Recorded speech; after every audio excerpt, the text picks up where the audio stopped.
Assalamualaikum warahmatullahi wabarakatuh. Saya sedang bersama dengan senior saya, kakak kelas saya di Mesir, Al-Mukarram, Ustadz Dr.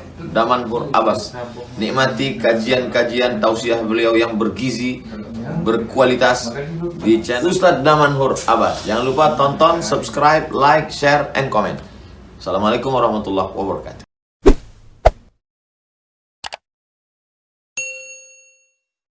Assalamualaikum warahmatullahi wabarakatuh. Alhamdulillahilladzi ahyana ba'dama amatana wa ilaihi nusyur. Asyhadu an la ilaha illallah lahu da'watul haq. Harisun 'alaiha wa awjaba tabshiri biha wa takum minkum ummatun yad'una ila al-khair wa ya'muruna bil ma'ruf wa yanhauna 'anil munkar wa ulaika humul muflihun. وأشهد أن محمدا عبده ورسوله بلغ الرسالة وأدى الأمانة ونصح الأمة وكشف الغمة حتى أتانا اليقين ليلها كنهارها لا يزيغ عنها إلا هالك. اللهم صل وسلم وبارك وأنعم على حبيبنا وشفيعنا وزخرنا ومولانا محمد وعلى أزواجه أمهات المؤمنين وذرياته وآل بيته وأصحابه أجمعين. Rabbi shrah li sadri wa yassir li amri wa hlul 'uqdatam min lisani yafqahu qawli, amma ba'd. Para asatiz yang saya muliakan, ayah bunda yang saya cintai, dan bapak ibu jemaah salat subuh yang dirahmati Allah, marilah senantiasa kita panjatkan puji dan syukur kita kepada Allah yang telah memberikan nikmat kehidupan kepada kita pada saat Allah mematikan kita tadi malam. Allah mengembalikan ruh ke dalam jasad kita sehingga kita dapat melangkahkan kaki kita untuk melaksanakan salat subuh berjamaah. Ini merupakan salah satu di antara sekian banyak ribuan nikmat yang masih Allah berikan kepada kita. Kendati di antara saudara-saudara kita Allah berikan juga nikmat, akan tetapi mereka tidak bisa mendekatkan dirinya kepada Allah. Salawat dan salam bersama-sama kita panjatkan kepada junjungan kita Nabi besar Muhammad sallallahu alaihi wasallam yang telah memberikan petunjuk hidup kepada kita sehingga kita tahu melakukan apa pada setiap aktivitas kehidupan kita ini. Dan beliau adalah satu-satunya orang yang paling kita harapkan pada saat nanti kita dibangkitkan di hari akhirat. Semua akan mencari beliau dan semua akan meminta syafaat dari baginda Rasulullah sallallahu alaihi wasallam. Semoga jemaah yang berhadir pada subuh yang penuh dengan keberkahan ini merupakan di antara umat Nabi Muhammad sallallahu alaihi wasallam yang akan diberikan syafaat oleh baginda Rasulullah sallallahu alaihi wasallam dan akan disuguhkan air dari telaga Kautsar dari tangan mulia tersebut. Allahumma amin. Bapak Ibu jemaah salat subuh yang dirahmati Allah, kita memasuki dosa besar yang ke-8, aklu riba, yaitu memakan harta riba. Imam Az-Zahabi menyebutkan di dalam kitabnya firman Allah Subhanahu wa taala yang berbunyi, a'udzubillahi minasyaitonir rajim, bismillahirrahmanirrahim, ya ayyuhalladzina amanu taqullaha wa dharu ma baqiya minar riba in kuntum mu'minin fa in lam taf'alu fa'dhanu biharbin minallahi wa rasulih. وقال تعالى الذين يأكلون الربا لا يقومون إلا كما يقوم الذي يتخبطه الشيطان من المس إلى قوله تعالى ومن عاد فأولئك أصحاب النار هم فيها خالدون. Ini merupakan ancaman besar bagi pemakan harta riba, di mana Allah pertama sekali menjelaskan bahwasanya wahai orang-orang yang beriman, panggilan untuk meninggalkan riba itu bukan panggilan kepada ya ayuhan nas, akan tetapi panggilan untuk meninggalkan riba tersebut adalah ya ayyuhalladzina amanu, wahai orang-orang yang beriman. Ini menunjukkan virus riba tersebut sudah terkontaminasi terhadap tubuh orang-orang yang beriman.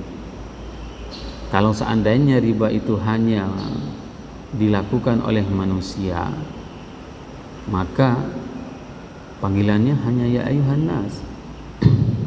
Akan tetapi Allah memberikan sebuah peringatan kepada kita, sehingga apa yang dipanggil itu ada yang menjadi tanbih di sini adalah orang-orang yang beriman.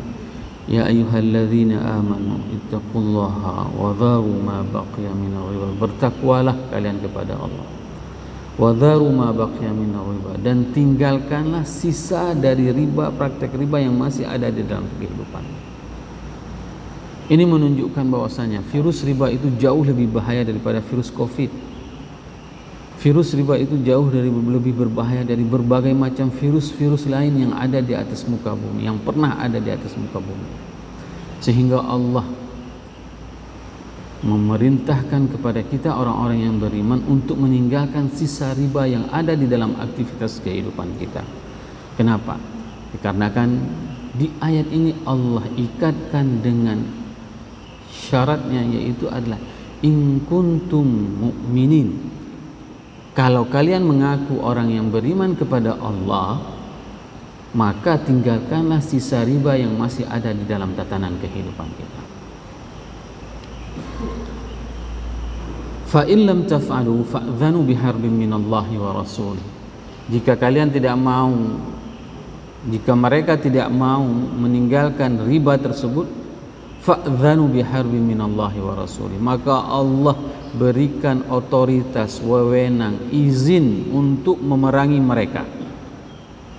Hari ini siapapun yang melakukan praktek riba tersebut itu diberikan izin oleh Allah untuk kita perangi. Kalau seandainya di kampung kita ada orang yang memberikan pembiayaan dalam bentuk ribawi, maka otoritas desa harus memberikan sebuah keputusan yang tegas kepada mereka untuk memerangi mereka. Tentu kita tidak langsung memerangi, tapi kita buat dulu aturan. Ada kanun desa.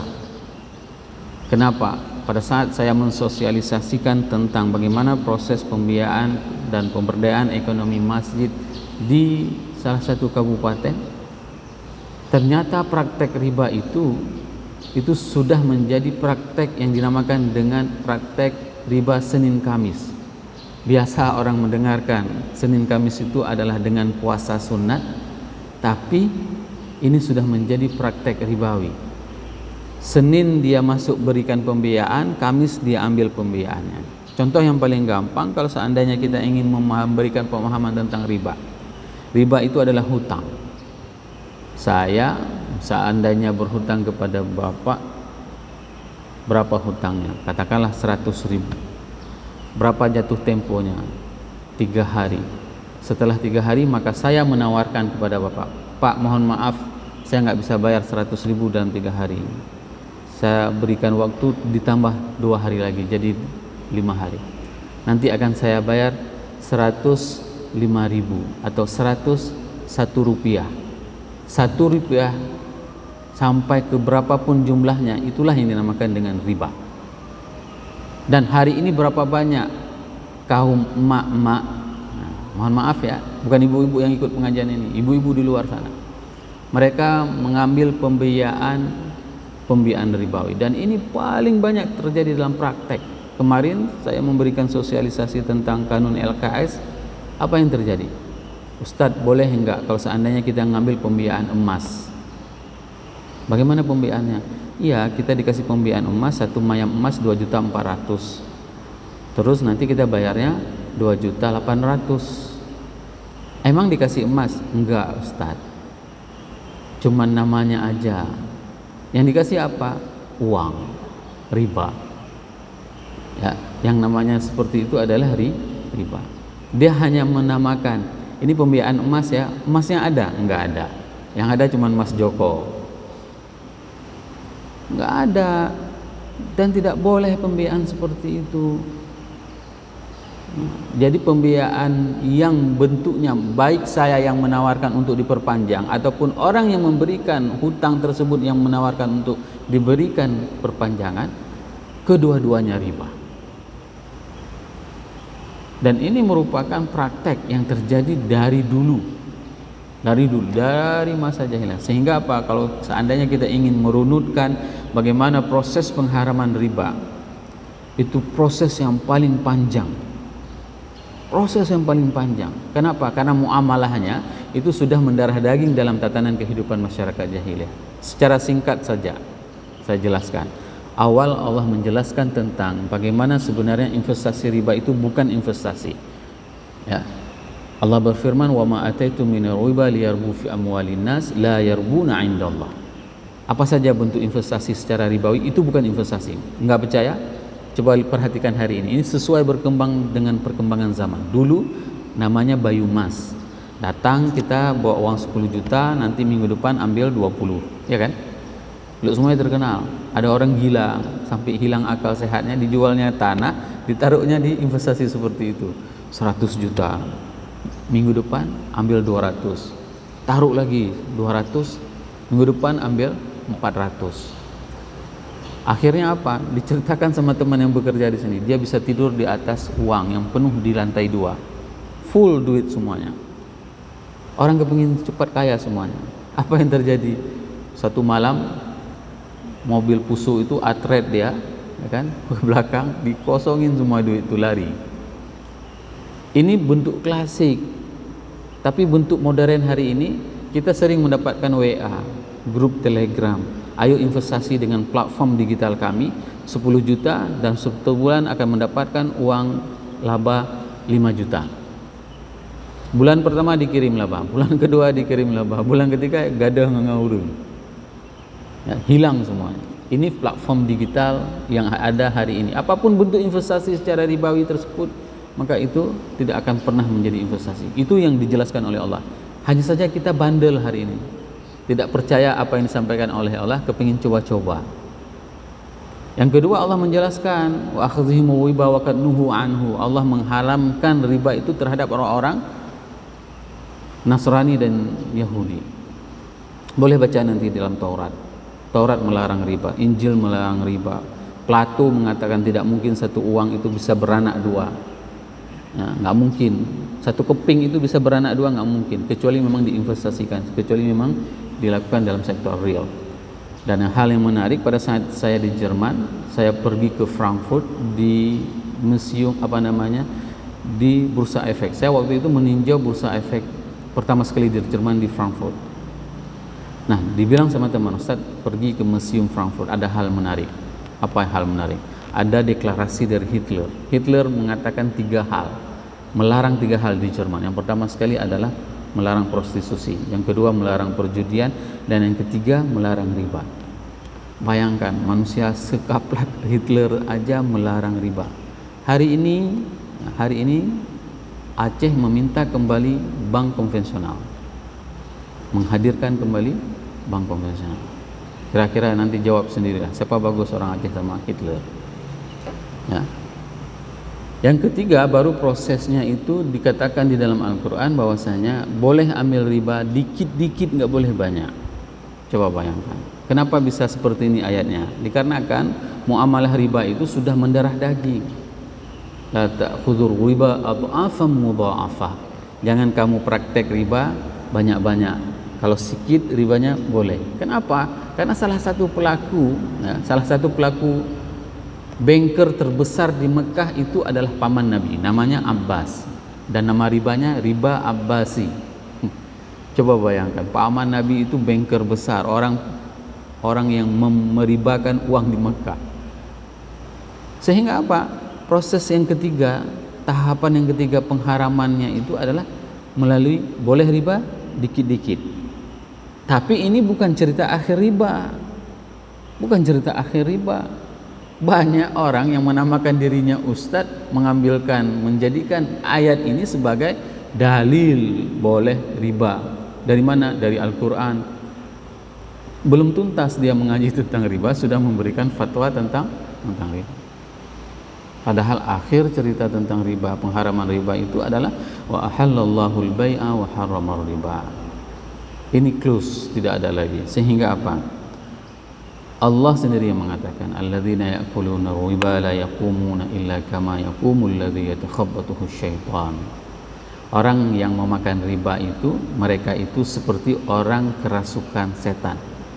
Saya dulu waktu kecil 17 Agustus sering melihat orang kerasukan setan. Namanya orang main kuda lumping. Ya. Apa yang dilakukan oleh pemain kuda lumping? Makan beling dia. Itu orang kerasukan setan. Hari ini kalau ada orang yang makan beling, itu berarti orang yang praktek riba. Beling aja dimakan sama dia. Ya. Beling dimakan. Semua dimakan sama dia. Paha meja dimakan sama dia. Kenapa? Karena memang dia orang yang sudah kerasukan setan. Terbayang aja kalau misalnya kita pernah melihat orang kerasukan setan, orang kemasukan seven bird namanya, burung 7. Ya. Orang kerasukan burung 7 itu bisa jalan-jalan dia di loteng. Ya. Tertawa dengan berbagai macam jenis ketawa. Itu orang kerasukan setan. Nah, di ujung ayat ini Allah mengatakan wa man ada faulaika ashabun nar hum fiha khalidun. Ini kan sudah tahu semua. Saya sudah menyampaikan ayat Allah. Tapi kalau Bapak Ibu juga enggak mau mendengarkan apa yang saya bacakan dari ayat Allah ini, tetap juga praktekin riba, maka orang tersebut adalah orang yang kekal di dalam neraka. Coba bayangkan. Padahal Rasul mengatakan siapapun yang mengucapkan asyhadu an la ilaha illallah wa asyhadu anna muhammadar rasulullah, dia akan masuk ke dalam surga. Sebesar apapun dosanya, seberat apapun dosanya, kecuali bukan syirik, maka dia akan dimasukkan ke dalam surga. Tidak bagi pelaku riba. Satu-satunya orang yang beriman yang akan dikekalkan di dalam neraka yaitu pelaku riba. Ini yang paling penting, yang memang harus menjadi sebuah kepercayaan kepada kita. Apapun yang disampaikan oleh Allah itu adalah benar. Benar dan pasti itu azabnya. Kenapa diingatkan kita untuk tidak melakukan praktek riba? Dikarenakan ini merupakan salah satu penyebab krisis ekonomi yang terjadi selama ini di atas muka bumi. Krisis ekonomi. Boleh nanti di searching. Saya buat penelitian hampir setiap 5 tahun sekali dunia itu mengalami krisis. Boleh nanti dalam kajian bibliometrik, ya, sebuah kajian keilmuan yang baru, kita mencari referensi kapan terjadi krisis ekonomi dunia. Setelah kita petakan, ternyata ekonomi dunia itu mengalami krisis hampir 5 tahun sekali. Beralih hari ini kena negara ini, Yunani, Amerika, Italia, Prancis, itu terus bergilir. Kenapa? Karena mereka mempraktekkan sistem ribawi. Ini salah satunya. Yang kedua, dikarenakan tidak menggunakan uang logam mulia. Apa uang logam mulia? Dinar dan dirham. Itu penyebabnya. Kenapa? Karena uang kertas, ya, itu di print, biaya cetaknya sama antara uang 100.000 dengan uang 1.000 rupiah. Bagaimana mungkin nilainya berbeda, ongkosnya sama? Ongkos dari sini ke Biren, ya kan, sama? Nggak mungkin, ya. Padahal kita yang satu naik Ferrari, yang satu lagi naik BE, nggak mungkin sama ongkosnya. Pasti beda, karena nilainya berbeda. Maka orang-orang yang mempraktekkan riba itu adalah orang-orang yang mereka setelah mengetahuinya, maka mereka akan diazab oleh Allah kekal. Bapak Ibu jemaah yang dirahmati Allah, hadis Rasulullah SAW sebagaimana yang pernah kita bacakan di awal dosa besar, ya, yaitu jauhilah 7 di antara dosa besar tersebut, di antaranya wa aklur riba, ya, yaitu adalah memakan harta secara ribawi. Dan Allah melaknat orang-orang yang memakan harta riba, dan orang-orang siapapun yang berpartisipasi untuk mensukseskan riba. Ini jelas hadisnya hadis Tirmizi, Abu Dawud, Ibnu Majah, Baihaqi, ya, di mana sabda Rasulullah sallallahu alaihi wasallam, lu'inallahu akala riba wa maukilahu. Siapapun yang ikut berkontribusi dalam mensukseskan aktivitas riba, si pencatat, si yang mengajak, ya, si yang promosi, si yang punya modal, itu semuanya dilaknat oleh Allah. Bayangkan, yang melaknat itu Allah, bukan dilaknat oleh penguasa, bukan dilaknat oleh orang-orang bertahta, tapi yang melaknat orang pemakan riba itu adalah Allah. Di dalam hadis yang lain, Rasulullah SAW bersabda, hadis yang diriwayatkan dalam Sunan An-Nasa'i, aklu riba wa maukilahu wa katibahu idza alimu dzalika mal'ununa ala lisani Muhammad yaumal qiyamah.